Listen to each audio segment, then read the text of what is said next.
오늘 함께 보실 말씀 우리 민수기 14장 말씀입니다.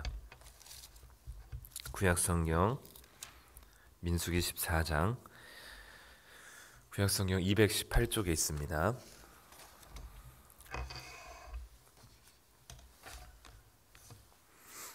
민수기 14장 1절부터 10절까지 말씀, 구약성경 218쪽에 있습니다. 네, 우리 다 찾으셨으면 한 목소리로 같이 읽겠습니다. 온 회중이 소리를 높여 부르짖으며 백성이 밤새도록 통곡하였더라. 이스라엘 자손이 다 모세와 아론을 원망하며 온 회중이 그들에게 이르되 우리가 애굽 땅에서 죽었거나 이 광야에서 죽었으면 좋았을 것을 어찌하여 여호와가 우리를 그 땅으로 인도하여 칼에 쓰러지게 하려 하는가? 우리 처자가 사로잡히리니 애굽으로 돌아가는 것이 낫지 아니하랴. 이에 서로 말하되 우리가 한 지휘관을 세우고 애굽으로 돌아가자 하매 모세와 아론이 이스라엘 자손의 온 회중 앞에서 엎드린지라. 그 땅을 정탐한 자 중 눈의 아들 여호수아와 여분네의 아들 갈렙이 자기들의 옷을 찢고 이스라엘 자손의 온 회중에게 말하여 이르되 우리가 두루 다니며 정탐한 땅은 심히 아름다운 땅이라. 여호와께서 우리를 기뻐하시면 우리를 그 땅으로 인도하여 들이시고 그 땅을 우리에게 주시리라. 이는 과연 젖과 꿀이 흐르는 땅이니라. 다만 여호와를 거역하지는 말라. 또 그 땅 백성을 두려워하지 말라. 그들은 우리의 먹이라. 그들의 보호자는 그들에게서 떠났고 여호와는 우리와 함께 하시느니라.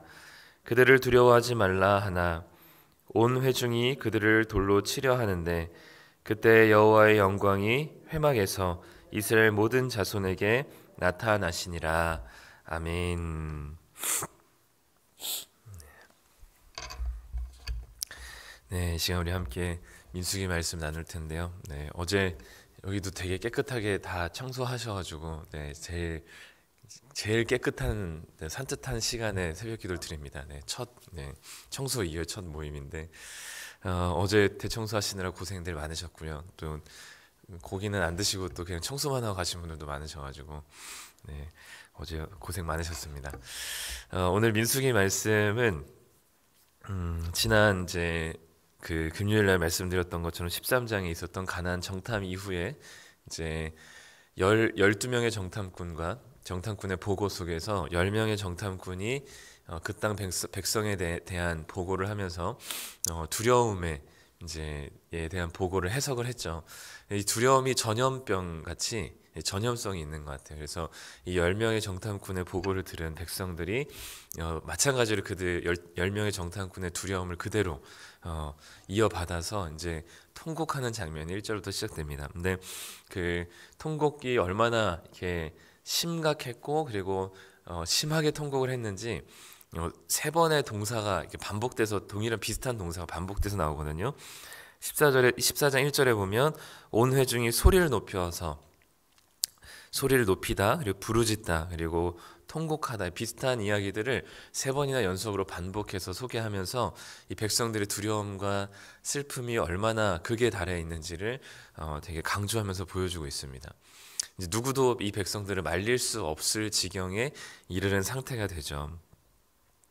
그러면서 2절부터 보면 모세와 아론을 원망하면서 하는 말이 이제 모세와 아론을 향해서 하는 원망인데 3절에 보면은 누가 주어로 등장하냐면 여호와가 라고 등장합니다. 그러니까 모세와 아론을 향해서 너네들이 우리를 여기까지 인도했구나, 너네들이 우리를 죽음으로 몰아넣는구나 라고 하지 않고 모세와 아론을 향해서 3절에 보면 어찌하여 여호와가 우리를 인도하여서 이 칼에 쓰러지게 하려는가 라고 하면서 하나님에 대한 불신이 그리고 하나님에 대한 원망이 이스라엘 백성들에게 가득했다는 걸 볼 수 있어요. 물론 전에도 하나님에 대한 원망이 간헐적으로 있었지만 모세와 아론에게 했었거든요. 근데 이제는 모세와 아론에게만 향한 게 아니라 그 모세와 아론을 비롯한 하나님께로 이 모든 원망과 불평과 시선, 이 두려움의 시선들이 하나님께 향하고 있다는 사실이 이 금송아지 사건 이후로 예, 하나님께서 가장 많이 그리고 가장 심각하게 이제 분노하시고 심판하시려고 하시는 이 근거가 바로 여기에 있습니다. 이전까지는 모세와 아론을 하나님께서 지키시기 위해서 등장하셨거든요.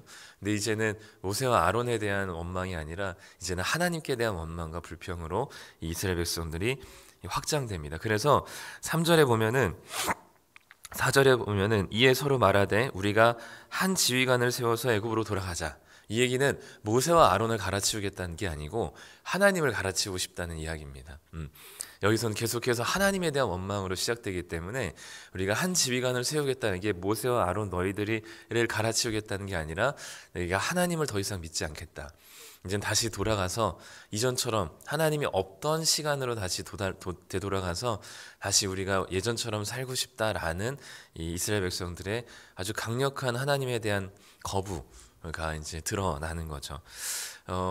읽으면서 우리가 한편 또 생각할 수 있는 게 왜 하나님은 이 뒤에 이제 또 더 읽으면 하나님께서 11절부터 이 백성들이 나를 믿지 않으니 내가 더 이상 얘네들 데리고 갈 수가 없겠다 하고 얘네들 다 죽이겠다 하나님께서 말씀하시거든요. 근데 우리가 봤듯이 하나님에 대한 성품을 우리가 이해하듯이 하나님은 오래 참으시는 분이시잖아요. 그리고 이스라엘 백성들의 그런 불신과 원망 속에서도 하나님은 끝까지 우리를 사랑하시는 분이라고 우리는 이해를 하잖아요. 그렇죠? 그럼에도 불구하고 오늘에서는 뭔가 하나님의 이 분위기도 바뀐 것 같고요. 이스라엘 백성들의 원망과 불평의 수위도 달라진 것 같은데 하나님은 이런 이스라엘 백성들을 또 끝까지 용서하실 수 있지 않을까? 왜 하나님께서 그렇게까지 분노하실까? 라고 생각할 수 있겠는데 그 이유 중에 하나가 뭐냐면 하나님에 대한 이 이스라엘 백성들의 잘못된 믿음이었던 것 같아요. 3절에 보면 여호와가 우리를 거기서 인도하여서 칼에 쓰러지게 한다. 그러니까 한마디로 하나님은 우리를 죽이시는 분이다라고 이스라엘 백성들이 지금 믿고 있거든요. 근데 하나님은 절대로 지금까지 이스라엘 백성들을 그렇게 하나님께서는 생각하지 않으시고 어떻게 하면 하나님께서는 그들을 보호하시고 지키시고 가장 좋은 길로 인도하시기 위해서 애쓰시고 노력하시고 오래 참으시고 사랑하시는 하나님이신데 이 이스라엘 백성들이 그런 하나님에 대해서 잘못 오해하고 그리고 잘못된 믿음을 가지고 하나님은 오히려 우리를 죽이시려고 하는 분이다라고 했을 때 하나님에 대한 이해가 완전히 잘못됐을 때 하나님께서는 하나님의 이 심판을 하시기로 결정하십니다. 물론 모세의 중보기도로 인해서 하나님은 이스라엘 백성들을 용서하시긴 하십니다. 그리고 그 죄값에 대해서는 가나안 땅에 들어가지 못하도록 하시죠. 어쨌든 이 지금의 이스라엘 백성들의 원망과 불평은 이전과는 좀 다른 양상이고 하나님에 대한 직접적인 거부이고 하나님이라는 지휘관을 하나님이라는 주인을 바꾸고자 하는 이전과 같이 다시금 돌아가고 싶어하는 강렬한 열망이 담겨 있었던 이 불신앙이었던 것 같습니다. 우리도 뭐 이와 똑같지는 않지만 자주 하나님이 없는 그리고 또 하나님이 우리의 주인이 아닌 그런 때로 되돌아가고 싶어 하거나 또는 수도 없이 되돌아가기를 반복하는 것 같기도 해요. 우리의 일상 속에서도 그렇고요. 또 많이 이 신앙이 굉장히 좀 이렇게 힘겹고 뭔가 좀 이렇게 이렇게 신앙 생활하는 것이 되게 이렇게 좀 지루하거나 좀 많이 어렵게 될 때 우리 이전과 같은 삶으로 돌아가고자 하는 생각들도 많이 하게 되고 차라리 하나님을 몰랐더라면 하나님이 없었으면 어땠을까라는 생각들도 하게 되는 것 같습니다. 우리도 수시로 이스라엘 백성들처럼 우리가 이제 보면서 얘네들은 1년 동안 하나님께서 이렇게 10번 동안 하나님을 원망하고 시험했을 때도 하나님께서 참으시고 원하는 대로 다 해주시고 하나님이 함께 하신다는 사실도 알려주시고 경험도 했을 텐데 왜 이렇게 이 사람들은 자꾸 불평하고 애굽으로 돌아가려고 할까라는 생각이 들지도 모르겠지만 사실 이건 우리들의 일상과 다를 바 없습니다. 그럴 때 모두가 다 하나님을 거부하고 하나님이라는 주인을 버리려고 할 때 6절부터 9절까지는 여호수아와 갈렙이 이제 일어나서 하나님에 대한 믿음을 선언합니다. 6절에 보면 여호수아와 갈렙이 자기들의 옷을 찢고 그 다음에 8절부터는 이제 이 땅을 하나님께서 우리에게 드리실 것이다, 우리에게 주실 것이다 라는 것을 다시 한번 약속을 확인하면서 9절에 보면은 한 가지 단어를 한 문장을 두 번 반복하는데 그게 두려워하지 말라입니다. 9절에 보면 다만 여호와를 거역하지는 말라. 또 그 땅 백성을 두려워하지 말라. 그들은 우리의 먹이라. 그들의 보호자는 그들에게서 떠났고 여호와는 우리와 함께 하시느니라. 그들을 두려워하지 말라. 그들을 두려워하지 말라고 두 번이나 반복하면서 이 폭동이라도 일어날 것만 같은 상황에서 담대하게 말합니다. 사실 이건 진짜 쉬운 일이 아닙니다. 모두가 다 아니라고 할 때 예스라고 하는 게 이 단 두 사람만이 예스라고 하는 건 쉬운 일이 아니고요. 모두가 예스라고 할 때 아니라고 목소리를 내는 것은 진짜 쉽지 않습니다. 제가 제일 부러워하는 부분인데 우리가 세상 속에서 살면서 하나님을 믿는 믿음에 대한 고백과 삶의 모습이 모두가 이쪽을 향하고 있을 때 하나님의 이 말씀이 이쪽이기 때문에 이 말씀을 지키고 이 말씀대로 살아간다고 또 이 말씀을 선택한다고 하는 것은 정말로 어려운 일입니다.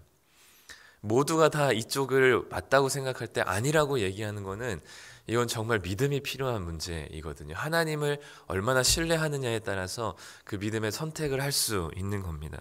특별히 두려워하지 말라라고 두 번이나 강조하고 있는데 여기는 그런 뜻이 있어요. 남들은 어떨지 모르겠지만 남들은 그것을 보고 어떻게 평가할지 모르겠지만 오직 너희는 두려워해서는 안 된다.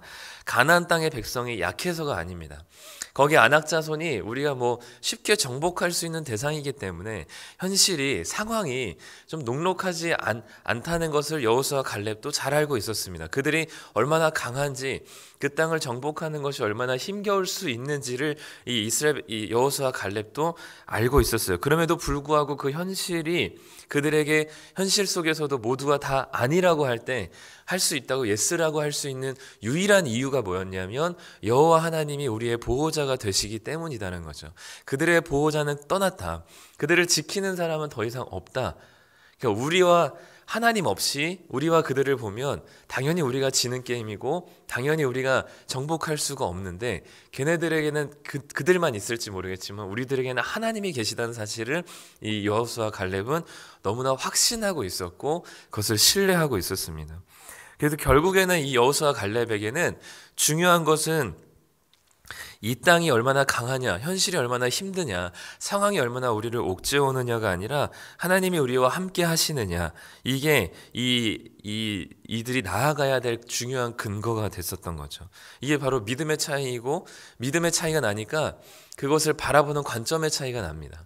안악자손과 같이 대단해 보이고 굉장히 강한 현실이 이제는 그들의 먹이와 같이 보이는 이유는 그들에게 뭔가 대단한 힘이 있어서가 아니라 우리와 함께 하시는 여호와 하나님이 계시다는 사실, 그리고 하나님께서는 이 이스라엘 백성들이 원망할 것처럼 우리를 죽이시는 분이 아니라 우리를 살리시는 분이라는 믿음, 그리고 이 가나안 땅을 우리에게 주신다고 약속하시고 그 약속하신 것은 반드시 지키신다는 신실하신 하나님이라는 믿음이 여호수아와 갈렙이 가지고 있었기 때문에 그 믿음의 눈으로 그 안악 자손과 가나안 땅을 보니까 그거는 먹이인 거죠.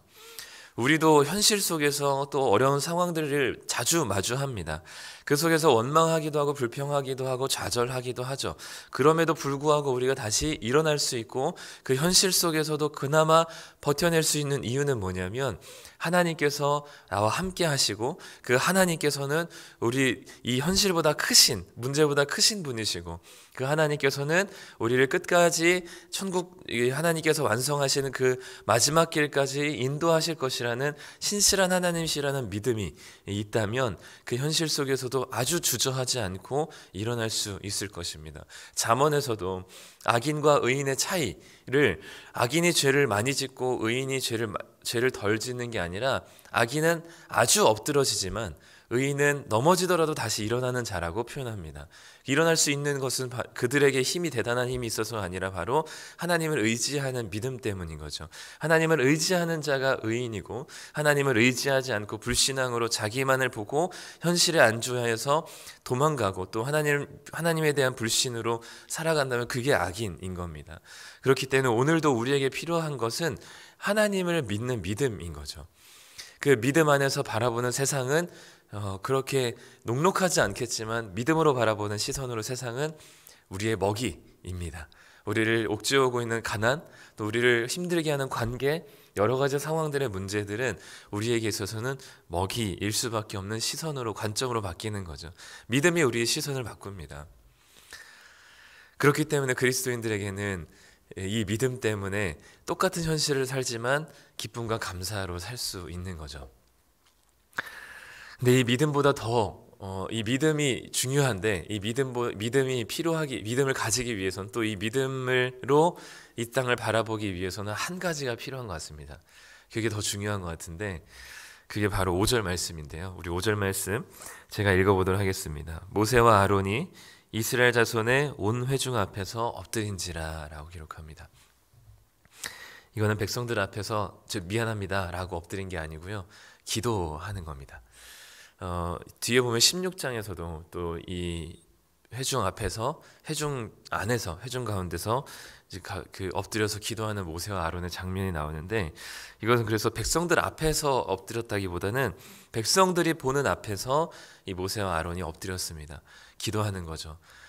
도저히 이 성난, 불평과 불만으로 하나님을 거부하는 백성들을 자신들의 힘으로 가라앉힐 수 없는 이 답답하고 이 큰 현실 앞에서, 백성들이 가나안 땅을 보면서 답답하고 두려움을 느낀 현실처럼 이 모세와 아론에게 지금의 답답하고 두려운 현실은 이 백성들의 불평과 불만과 자기들을 죽이려고 하는 위협들이었을 겁니다. 가나안 땅보다 아마 백성들이 더 무서웠을 거예요. 근데 그때 두려워했을 때 원망하거나 불평하죠. 모세와 아론도 불평할 수 있죠. 이거는 하나님이 시키신 일이잖아요. 자기들이 원해서 한 거 아니고 모세도 끝까지 거부했었던 일입니다. 이스라엘 백성들. 그럼에도 불구하고 하나님께서 시키시고 하나님께서 말씀하셔서 지금까지 왔음에도 불구하고 모세와 아론도 하나님을 원망할 수 있었죠. 근데 모세와 아론은 하나님을 원망하기보다 또 성난 백성들을 자신들의 얄팍한 지혜로 이게 눌러 앉히기보다 바로 하나님께 엎드려 기도하는 이 모습을 볼 수 있습니다. 충분히 억울하고 위험한 상황이지만 모세와 아론은 하나님을 의지하고 있었죠. 이게 이스라엘 백성들과 모세와의 차이입니다. 하나님에 대한 믿음을 가질 수 있는, 또 우리가 그 믿음을 가지고 세상을 먹이처럼 볼 수 있는 시선은 우리에게서 나오지 않기 때문에 우리는 오늘도 엎드리는 것이죠. 하나님 앞에 엎드려 기도하는 것이 우리에게 하나님이 주시는 믿음을 가지고 세상을 살아갈 수 있는 태도입니다. 하나님께서 우리에게 주신 이 상황들 속에 이스라엘 백성들처럼 하나님을 거부하거나 또는 두려움 속에서 하나님을 외면하지 않고 하나님 앞에 나아가 기도할 때, 하나님의 우리의 연약한 믿음 속에서 하나님이 당신의 우리를 향한 당신의 계획과 하나님의 그 강력한 은혜들을 우리에게 주실 때 우리의 믿음은 자연적으로 성장하게 될 거거든요. 충만해질 겁니다. 그러면 이 세상을, 또 현실을, 문제를 바라보는 시선으로 먹이처럼 우리는 살아가게 될 것입니다. 그렇기 때문에 오늘도 우리가 이 자리에 나온 것은 우리 힘으로 오늘 하루를 살아가고 하나님의 시선으로 우리가 이 세상을 바라볼 수 없기 때문에 그 하나님을 의지하고 하나님의 하나님의 성품을 우리가 또 믿음으로 나아가기 위해서 오늘 이 자리에 나오신 줄 믿습니다. 그래서 오늘도 우리가 기도할 때 하나님 우리에게 하나님에 대한 믿음, 그 신실하시고 우리를 향해서 늘 선한 길로 인도하시는 그 하나님을 믿는 믿음을 주셔서 그 믿음 가지고 오늘 하루도 살아갈 수 있게 해달라고 기도하시는 우리 성도님들 되시기를 간절히 소망합니다. 기도하겠습니다. 하나님 감사합니다. 오늘 무거운 현실 앞에서 이스라엘 백성들과 또 모세의 반응이 달랐음을 고백합니다. 하나님을 불신하며 하나님을 거부했었던 백성들과 달리 모세는 하나님께 엎드려 기도하기 시작했고, 하나님께서 이 문제들을 해결해 주시도록 하나님께 나아가는 이 모세를 봅니다. 하나님, 우리가 마주한 현실이 얼마나 어렵고 힘들고 또 그 일상들이 얼마나 지치고 고단한지 모르지만 하나님 오늘도 우리에게 하나님을 믿는 믿음을 가지고 세상을 바라볼 수 있는 시선이 달라지게 하여 주시옵소서. 강해 보이고 대단해 보였던 그 대상들이 하나님께 기도할 때 우리에게 주시는 믿음을 가지고 먹이처럼 바라볼 수 있는 관점을 허락하여 주셔서 오늘 하루도 넉넉하고 기쁨으로 감사함으로 하나님과 동행하는 삶이 될 수 있도록 붙들어 주시옵소서. 그럴 때 세상 속에서 하나님의 말씀이 이렇다 하기에 하나님의 말씀대로 순종하며 여호수아와 갈렙처럼 그 말씀에 따라 약속을 의지하며 살아갈 수 있는, 그래서 결이 다른 또 세상 속에서 하나님 나라를 충분히 드러낼 수 있는 담대한 자들 되게 하여 주시옵소서. 감사드리며 예수님의 이름으로 기도드립니다. 아멘.